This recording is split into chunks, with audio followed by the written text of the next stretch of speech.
Hey guys, in this video let's talk about your GoPro Hero 7 Black and the best settings that you can actually use to make your videos look better. So let's focus on the Protune mode, and I'm going to explain all the settings that are actually there.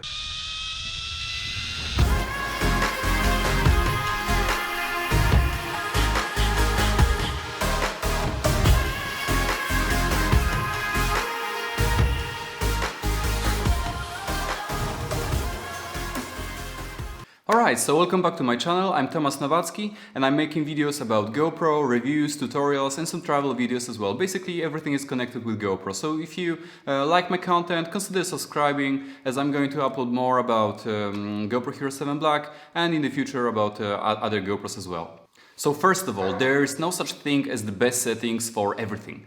You always have to think ahead what you want to achieve.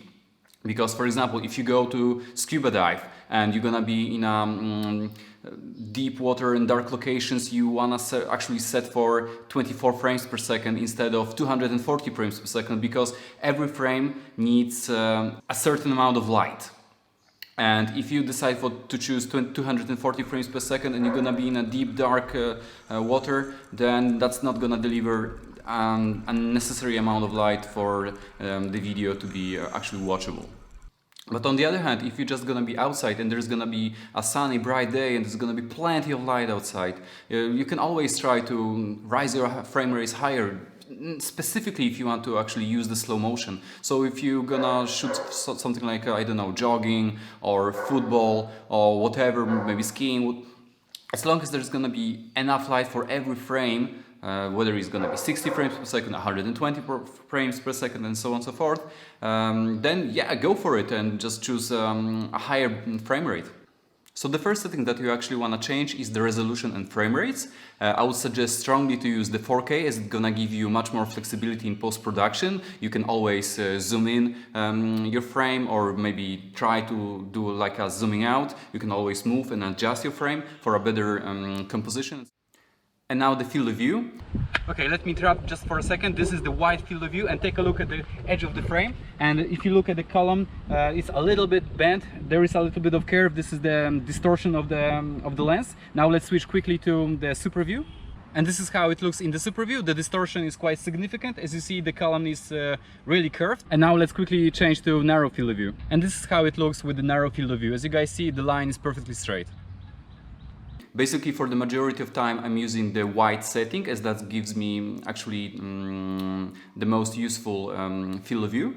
Sometimes, for example, if you want to record something from the point of view of a person, like from a chesty or from a head strap or a bite mount, you can use actually a super view, as it's gonna give you a much wider field of view than the wide setting.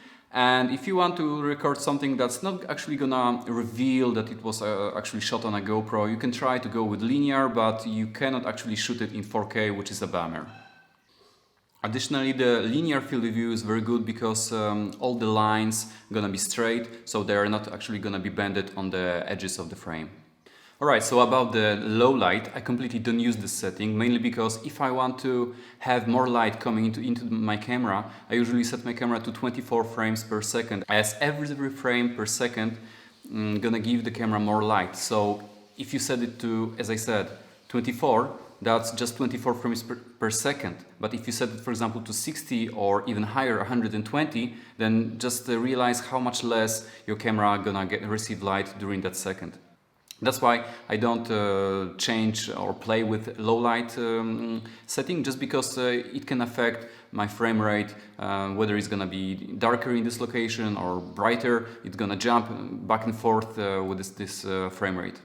Alright, and stabilization setting, as long as you are using your camera for like handheld or mounted, you can use the hyper smooth or advanced stabilization.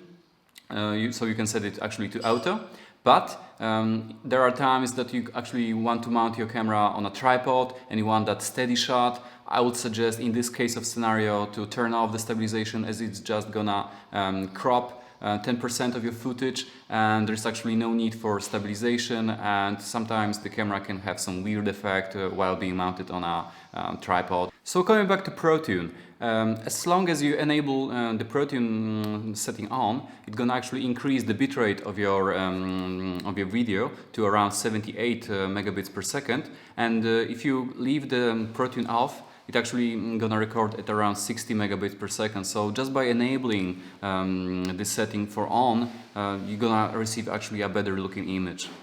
So I think it's just worth it, and you can even leave everything for auto if you don't want to play with the settings and do it manually. So another setting will be shutter speed, and in my case I'm using it to auto, and probably many people are actually gonna agree with me. You can only change the settings if you have an ND filter, and the reason behind it is that you wanna lower your shutter speed to have it at least double your frame rate to achieve that blur effect that's connected with cinematic look. And if you don't own a ND filter and you lower the shutter speed to that amount, you're only gonna get a very bright and overexposed image, which is completely the opposite of what you want. So you only touch shutter speed setting if you have actually ND filter. If you don't, leave it for auto, and the camera gonna take control from there, and it's gonna really produce good results, but without the blur effect. And the next one is EV compensation. For the majority of time when I'm shooting on a bright day with a very strong sun, I'm using actually minus 0.5 EV compensation. But on the other hand, if it's a little bit cloudy day and there is not that much sun in there, then I can actually change these settings for like zero compensation. I never go above 0 or below 0.5, minus 0.5. Remember that you always want to save those highlights, because once it's the sun, for example, or the sky is blown out, you actually cannot do anything about it, because the details that are in there are actually lost. But you can always recover a little bit from the shadows. So if you have your video a little bit below the exposure compensation, like 0, it should be fine. All right, and white balance. There are times when I'm using auto white balance, for example, if it's a sunset or sunrise and I'm doing a time lapse, because then the camera decides, and it decides pretty precisely about the temperature and so on and so forth. But if I'm shooting, for example, in a broad daylight, then I can, for example, choose the kelvins, like 5000 kelvins, 5500. If it's a cloudy day, you can always go with 6000 kelvins. And yeah, but even if you leave it for auto, it's gonna do a decent job. But bear in mind that if you're gonna change your place from a sunny place to a darky, like you're gonna enter shadows or something, your camera can actually switch the temperature. So if you want to avoid that, just set your camera for constant Kelvin, like whether it's 5K or 6K or 5500K. And it's time for ISO.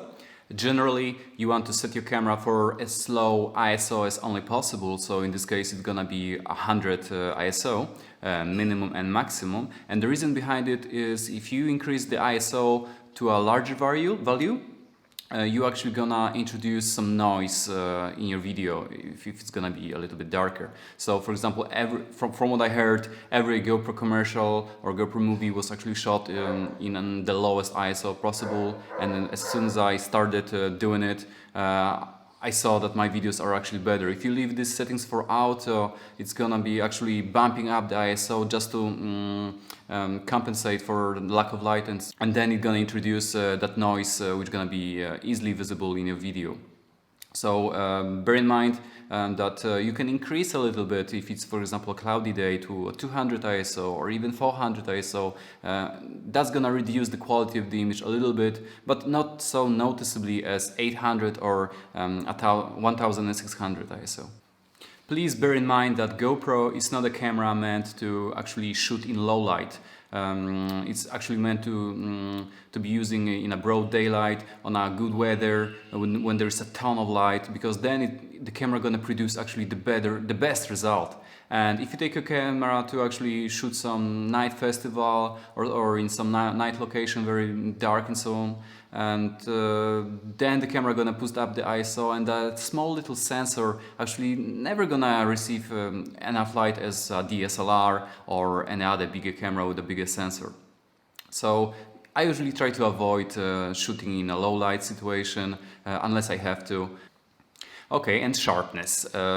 Majority of cases I use sharpness for low if I know that I'm going to actually edit this video and use it in my post-production. But if I'm trying to, for example, record something like a quick story, something that I quickly want to share with my friends or social media, then I just choose the high setting, as I'm just trying to quickly capture it and just share it instantly with my friends. The reason behind why you want to set the sharpness level to low is that you can always sharpen in post-production, but you never can actually lessen it once it's already baked in the video file. Last but not least, the GoPro color. I actually, if for example I shoot for quick capture and sharing with my friends or social media, then I decide for GoPro color because I think that produces decent result. But if I know that I'm going to edit and spend a lot of time on this video, I want to choose the flat setting, as it's gonna save that highlights and reduce the shadows a little bit, so it's gonna actually squish that image a little bit and give me a little bit more flexibility in post-production. So once again, if you're gonna play with your video, if you want to spend some time editing, choose the flat setting. But if you just want to record, have fun with your friends and just share it later on rather quickly, then just choose the GoPro color.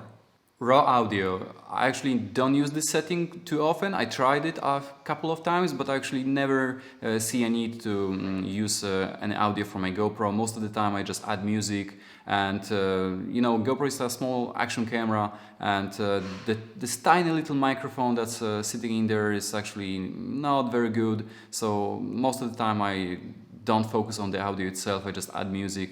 But in Hero 7 Black you can actually have a little bit better microphone than in Hero 5 or Hero 6, so that's for the better.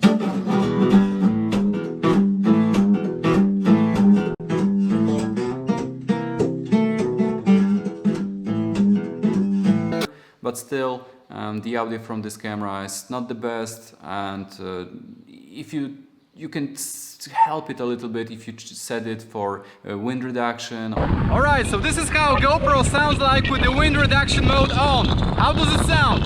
Judge for yourself. Now we're gonna switch to stereo mode. Or stereo, but still. Alright, and this is how GoPro sounds like with the stereo mode on. So this is not wind reduction, but stereo. That's not gonna give you the best results, and if you really want a better audio, you just have to buy an external microphone. Alright, thank you guys for watching. I know that has been a very long video, but I tried to go through every single settings and explain them the best I could. If you like this video, please give me a thumb up, subscribe to the channel, and as always, stay tuned for more. See you guys in the next one.